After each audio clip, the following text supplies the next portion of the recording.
Queridos, nós vamos meditar na palavra de Deus em Filipenses, capítulo 1, carta de Paulo aos Filipenses, capítulo 1, começando com o verso de número 3 até o verso de número 11. Filipenses, capítulo 1, do verso 3 ao verso 11.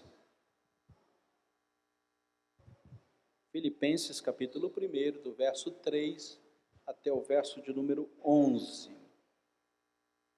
Dou graças ao meu Deus por tudo que recordo de vós, fazendo sempre com alegria súplicas por todos vós, em todas as minhas orações, pela vossa cooperação no Evangelho, desde o primeiro dia até agora. Estou plenamente certo de que aquele que começou boa obra em vós, há de completá-la até o dia de Cristo Jesus. Aliás, é justo que eu assim pense de todos vós, porque vos trago no coração, seja nas minhas algemas, seja na defesa, na confirmação do Evangelho, pois todos sois participantes da graça comigo. Pois minha testemunha é Deus da saudade que tenho de todos vós, na terna misericórdia de Cristo Jesus. E também faço essa oração, que o vosso amor aumente mais e mais, em pleno conhecimento e toda percepção, para provardes as coisas excelentes e serdes sinceros e inculpáveis para o dia de Cristo, cheios do fruto da justiça, o qual é mediante Jesus Cristo, para a glória e louvor de Deus. Meu Deus, obrigado pela Tua palavra, obrigado porque podemos abri-la, meditar nela, obrigado porque a Tua palavra é verdade, e o Senhor tem enchido o nosso coração com gratidão. Estamos gratos a Ti, Senhor, isso tem nos dado razão para caminhar em Cristo Jesus. Estamos plenamente certos, Senhor, de que tudo que o Senhor faz se manifesta em bondade e misericórdia para conosco, para com teu povo, para com a tua igreja. Te agradecemos, Senhor Deus, de todo o nosso coração. Te agradecemos pela igreja que nos acolhe. Te agradecemos pelos irmãos que aqui estão unidos conosco, mediante o corpo e o sangue de Cristo Jesus, da qual fazemos parte. Obrigado porque nesse tempo o Senhor nos dá uma leitura perfeita do que estamos fazendo aqui e para que aqui estamos. Nos abençoe em nome de Jesus. Amém. Queridos, a Deus nós somos gratos. Existe no coração do cristão uma plena certeza de gratidão.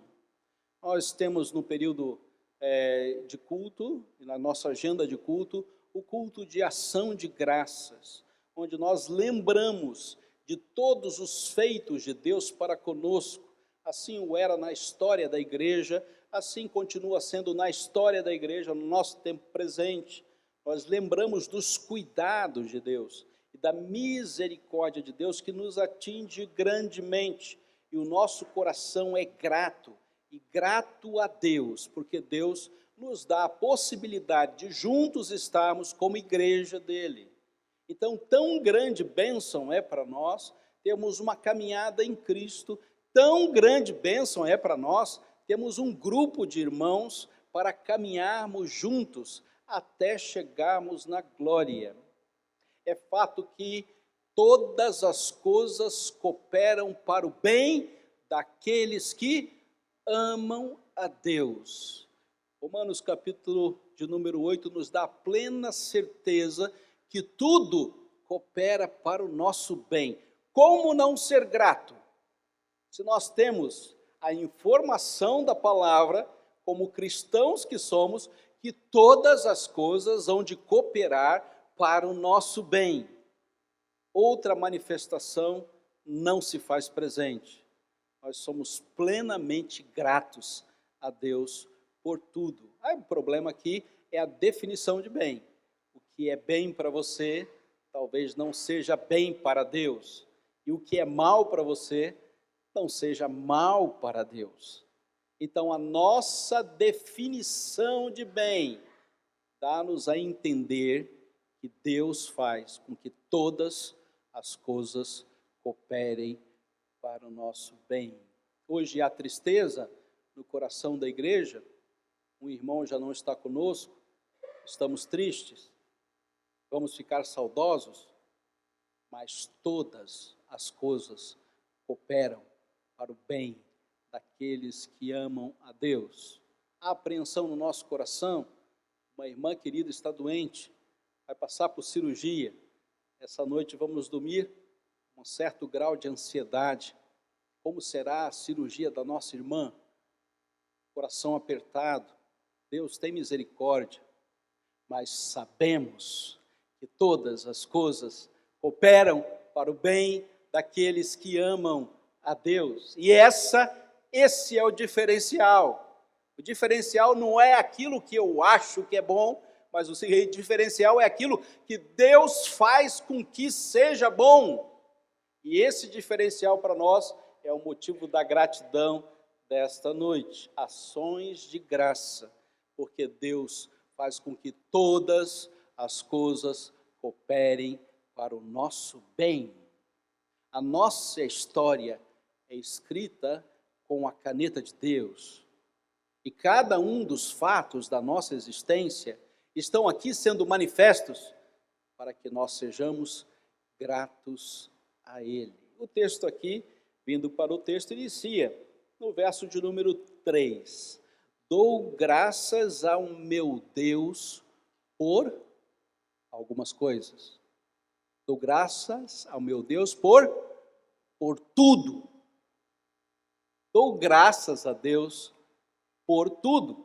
Talvez eu não entenda o que seja o tudo, e na hora dos fatos acontecerem e do escrever da minha história, eu não saiba muito bem o que quer dizer o tudo, mas dou graças ao nosso Deus por tudo, e que diz respeito, especialmente nesse texto, a respeito da igreja. Quando eu me recordo de vós.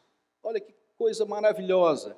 A gente vê que o apóstolo Paulo, ministro de Deus, enviado aos gentios, quando ele lembra da igreja, ele agradece.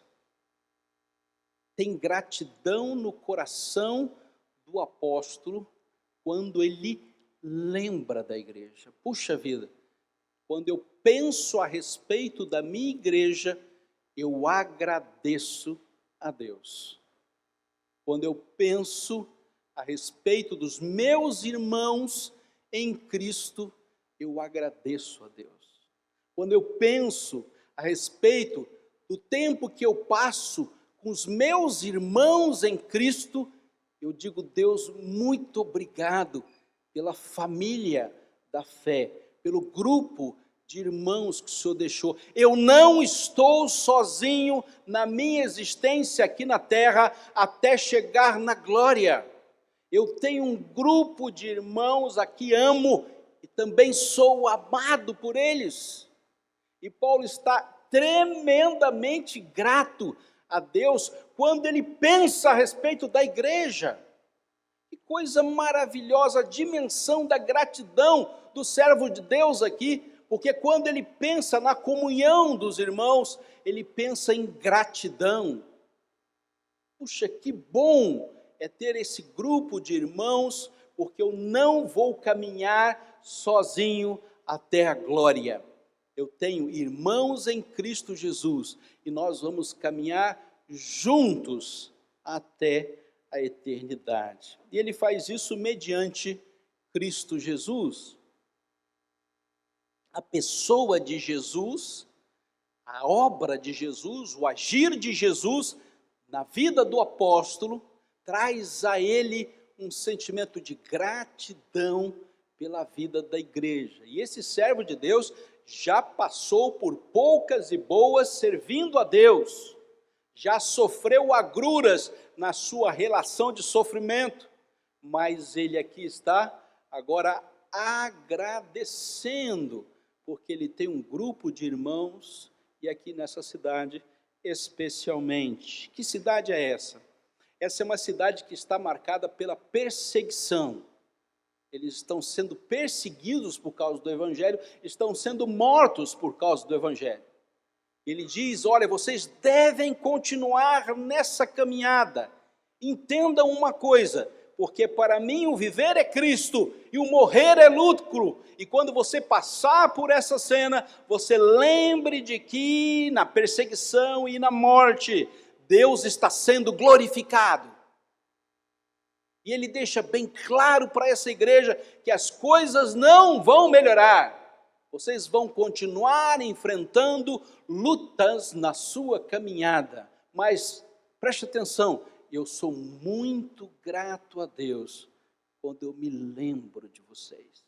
Eu digo, Deus, muito obrigado pela vida dos irmãos que estão lá na igreja, servindo a Ti, fazendo a obra, juntos, unidos, como povo do Senhor.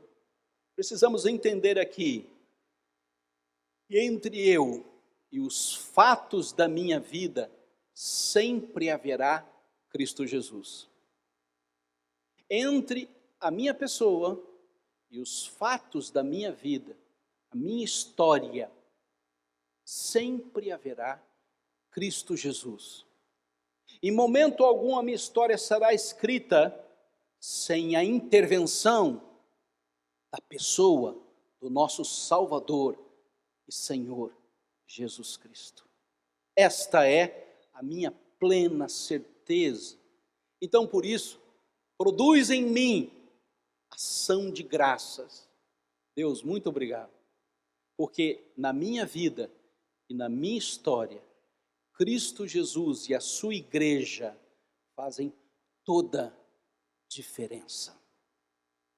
O seu nome, a sua presença, o seu cuidado de uns para com os outros, como povo de Deus, faz toda a diferença. Vamos lá? Então o texto vai falar isso. Como é que o texto fala isso? Em primeiro lugar, ele diz, dou graças ao meu Deus por tudo, quando eu me recordo de vós, do vosso servir, do vosso amar, do vosso aprender e do vosso transformar. Então ele usa 4 situações na vida dessa igreja, na qual ele coloca a sua ação de graças. E o primeiro está no verso de número 5, veja lá. Pela vossa cooperação no Evangelho, desde o primeiro dia até agora. Eu sou grato a Deus pela vida da igreja, porque eles estão prontos para servir. Eles são cooperadores do Evangelho. Nenhum deles está vinculado simplesmente pelo um ato salvífico, mas também para a realização de uma tarefa, de uma obra, para cooperar com o Evangelho de Cristo Jesus. Desde o primeiro dia em que o Evangelho se manifestou, até o último dia, quando chegarem na glória, todos eles estão unidos para cooperar com o Evangelho. Em cada ato, em cada cena da sua existência e todos os fatos da sua história geram um produto, e esse produto é cooperação com o Evangelho. E nós não perdemos em nenhuma cena a possibilidade de cooperar com a boa nova do Evangelho. A sua mente está aguçada, o seu coração está vinculado, a sua alma está perplexa, porque o Evangelho transformou a sua vida. Não foi feito por homens, não foi feito por instituições, mas foi feito pelo próprio Cristo Jesus. A boa nova desceu até cada um de nós e encheu a nossa alma com uma nova vida, uma nova atitude, com um novo comportamento. E Paulo diz, eu sempre que eu lembro de vocês, trabalhando em prol do Evangelho, cooperando com o Evangelho, meu coração se enche de gratidão, de ação de graças pela vida desta igreja. Paulo deixa isso bem claro. E a pergunta é, o que fazer na igreja? O que eu devo fazer na igreja? Qual é o objetivo de eu estar aqui? A própria cooperação vai dizer: eu estou aqui para servir. Eu vim para cá, Deus me trouxe para cá, porque Ele espera de mim que eu sirva os meus irmãos. De alguma forma eu traga aos meus irmãos alento, que eu tenha uma palavra de construção. Então, queridos, a gratidão de Paulo pela vida dessa igreja está no fato de que eles não estão inertes, mas eles estão cooperando com o Evangelho. Você talvez até me pergunte, pastor, mas eu não tenho feito muita coisa. Cuidado com esses parâmetros institucionais. A pergunta não é o que você está fazendo dentro das quatro paredes, mas o que você está fazendo com a sua vida. Qual é a produção do Evangelho na sua vida? Aonde você está? Como o Evangelho, através de você, impacta e coopera com aqueles que estão ao seu redor. E a dinâmica da nossa existência talvez tente limitar o agir do Evangelho às quatro paredes. Não faça isso, porque não é isso que Paulo espera da igreja. E não é isso que Deus espera da igreja. Nós não estamos limitados às quatro paredes. Nós estamos livres para ir em qualquer direção e levar o Evangelho em qualquer povo, em qualquer que seja a circunstância. Alguém pode me perguntar, pastor, o que eu posso e o que eu posso e o que eu não posso fazer? Eu vou dizer, meu querido, você é um cooperador do Evangelho. Aonde o Evangelho levar você, você deve ir. Não importa onde seja. Não importa o que Deus requeira de você. Você é a igreja do Senhor, viva, e Deus pode usá-lo na cooperação do Evangelho, em qualquer lugar, em qualquer situação, na instrumentalização da sua graça e misericórdia. 2, verso de número 9, pelo amor crescente, verso de número 9, e também faço esta oração, que o vosso amor aumente mais e mais. E como sempre digo, não dá para tirar essa palavra da Bíblia, da palavra de Deus. Eu não tenho como viver o Evangelho e cooperar com o Evangelho se o amor de Deus não crescer a cada dia dentro de mim. Não dá para eu pensar em ser igreja, em ter atos e ações de graça a Deus, se eu não permitir que o próprio Deus opere poderosamente, aumentando, dando crescimo a este amor do qual Ele mesmo, através de Cristo Jesus, nos comoveu para que estivéssemos aqui na sua igreja.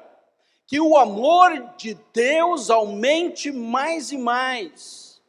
Que você esteja disposto a ir na contramão do mundo, que o mundo vai em outro caminho. O amor de Deus deve ir se esfriando mais e mais. E aqui Paulo faz uma contravenção dessa leitura que o mundo propõe para nós. Menos amor e nós falamos mais amor. E mais amor, e mais amor de Deus. Isso vai fazer com que Paulo e todos nós agradeçamos e falamos, Deus, estamos em ação de graças, porque nós estamos crescendo no teu amor. A produção do amor vem de Deus. E Ele coloca à disposição de cada um de nós. Não podemos esperar. Nós temos que amar. Nós não temos muito tempo. Não dá para amar no fim da história. O eu te amo não vai sair somente nas últimas cenas da sua existência. Você tem que estar disposto a vivê-lo intensamente, cada dia da sua vida. Nós não nos cansamos de amar. E Paulo diz: Deus, muito obrigado, porque o teu amor aumenta mais e mais na vida da tua igreja. 3, pelo crescimento no conhecimento. É o verso de número 9 mesmo, né? Ele diz que o vosso amor aumente mais e mais em pleno conhecimento e toda percepção. Então, há um aprender, e o cristão é aquele que está disposto a cada dia a receber uma aula de Deus. Cada dia, como eu levanto de manhã, eu estou disposto a sentar na sala de aula de Deus. O que Deus tem para me ensinar hoje? E essa é uma igreja receptiva ao ensino de Deus. Pastor, mas eu já vim há quantos anos? Muitos anos, a escola dominical. Não tem revista da escola dominical que eu não conheço. Eu já estou macaco velho de tanto estudar a palavra de Deus. A coleção de revistas de escola dominical que eu tenho na minha casa enche uma caixa. Eu já estou mais do que formado nessa escola de Deus. Pois é, meu querido, vou lhe dizer uma coisa, Deus tem uma outra aula para você amanhã. E essa aula é inédita.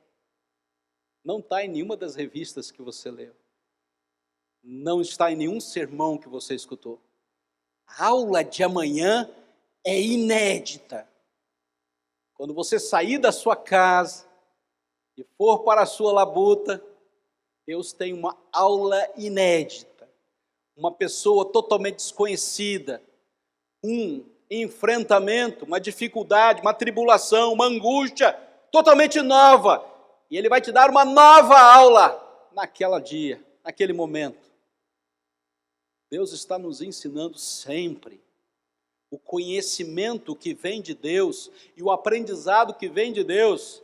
Eu estou aqui, os fatos estão aqui, Cristo está no meio e cada momento Deus tem algo para nos ensinar. E a pergunta é: o que eu devo fazer com esse ensino?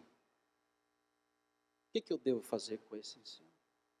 Pois eu tenho que estar com o coração receptivo para aprender algo novo que Deus tem para me ensinar no dia de amanhã. Finalmente, pelo enchimento de frutos de justiça, verso de número 11, terminando. Cheios do fruto de justiça, o qual é mediante Jesus Cristo. E somente o fruto de justiça vem nos transformar. E essa transformação, assim como o aprendizado, assim como o enchimento de amor e assim como o novo desafio do Evangelho, vem a cada dia. E quando você levanta de manhã e sai da sua casa e vai para a sua labuta, você tem algo que precisa ser transformado na sua vida. Há uma intervenção de um santo Deus que vai trazer uma nova realidade de justiça para você. Há algo novo de Deus que vai repousar sobre sua existência. Pastor, eu já vi todas as cenas possíveis e imagináveis que possam ser criadas nesse mundo, e nada pode me surpreender, pois Deus tem algo transformador para a sua vida no dia de amanhã. Algo que você nunca viu. Algo que vai fazer com que você tenha uma visão totalmente nova da sua realidade. Não vai estar dentro das quatro paredes da igreja. Não vai estar em todo material que você já adquiriu que fala a respeito de uma caminhada como igreja do Senhor. Vai vir de Deus para você e vai transformar a sua vida. Algo novo de Deus vai surgir no dia de amanhã. E a cada dia virá transformá-lo mais e mais na imagem e semelhança de Cristo Jesus. Termino. Deus quer nos dar condições de corações gratos. Ele quer com que nós sirvamos. E esse servir gera ações de graça no meio da igreja. Ele quer que nós amemos mais. E esse amar é o grande mandamento, que vai fazer toda a diferença para a continuidade da nossa caminhada cristã. Essas ações de graças vão nos dar condições de aprender mais. E aprender mais do próprio Deus a cada dia e em cada circunstância. E o próprio Deus há de nos trazer uma informação nova do seu justo procedimento. Isso vai transformar a nossa existência. E amanhã terei uma visão nova do que Deus espera de mim, na minha caminhada como cristão. Para a glória e louvor de Deus, porque dele, por meio dele e para ele são todas as coisas. A ele, pois, glória eternamente. Amém. Que Deus abençoe a sua palavra.